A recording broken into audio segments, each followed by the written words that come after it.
একটা চোর, একটা করাপ্টেড মানুষ, দুর্নীতিগ্রস্ত মানুষ, সে চুরি করে দুর্নীতি করে এনে বাচ্চাকে খাওয়ায়। একটা ধর্ষক পর্যন্ত ওর মেয়েকে আদর করে। পুরুষ মানুষ কি জিনিস কেমন করে বুঝবেন? সারাটা জীবন ক্ষয় করে ফেলায়। যদি আপনি তার আনুগত্য করেন, তার সামনে সুন্দর মতো থাকেন, তার কথার সাথে তর্ক না করেন, ভালোবাসা দিয়ে থাকেন, আপনার জন্য সে জীবন দিতে প্রস্তুত থাকবে। এগুলো কে শিখাবে এখনকার মেয়েদেরকে?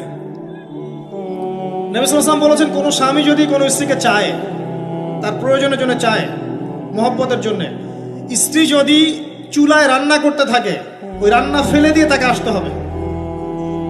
হাদিস। রাতের বেলা স্বামী স্ত্রী শুয়েছে, স্বামীর চাহিদা আছে, স্ত্রীর কোনো সমস্যা নাই, স্ত্রী ফিট, ইচ্ছা করেই অহেতুক স্বামীকে বলল আমি রাজি না, উল্টা পাশে মুখ করে ঘুমিয়ে গেল। আল্লাহর নবী বলছেন, সারা রাত আল্লাহর পক্ষ থেকে একজন ফেরেশতা আসবে, এসে এই নারীকে অভিশাপ দিতে থাকবে। শুরুটা হবে আপনার বিয়ে দিয়ে।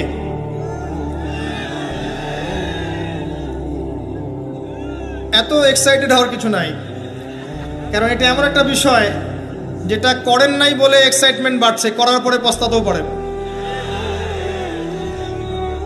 এটা এমনই দিল্লি কা লাড্ডু, যে খাবে সেও পস্তাবে, যে খাবে না সে বেচারাও পস্তাবে। তবে আপনারা খেয়ে পস্তান আলহামদুলিল্লাহ। এমনভাবে শুরু করেন না পরিবারটা যে আপনি একজন তরুণী, আপনি একজন তরুণ, বিয়ে করছেন, বিয়ের সময়ে দিনদারিতা বাদ দিয়ে অন্য কিছু দেখতে যায় না। যদিও বা অর্থ সম্পদ, বংশমর্যাদা, সৌন্দর্যের কথা হাদিসে এসেছে, হাদিসটা এমন নয় যে তোমরা 4টা গুণ দেখেই বিয়ে করবো, এমন নয়।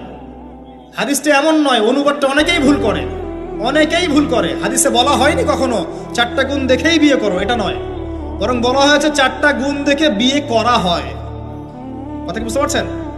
কেউ এটা দেখে, কেউ এটা দেখে। তোমরা দিনদারিতে দেখো, না হলে তোমাদের হাত ধুলোয় ধূসরিত হবে। হাদিসটা এমন। এক্ষেত্রে কি আমরা বলবো, প্রথমত বিয়েটাকে সহজ করে দেন। বিয়েটাকে সহজ না করলে সমাজে জেনা বাড়তে থাকবে, এবং জেনা বাড়ার কারণ আছে।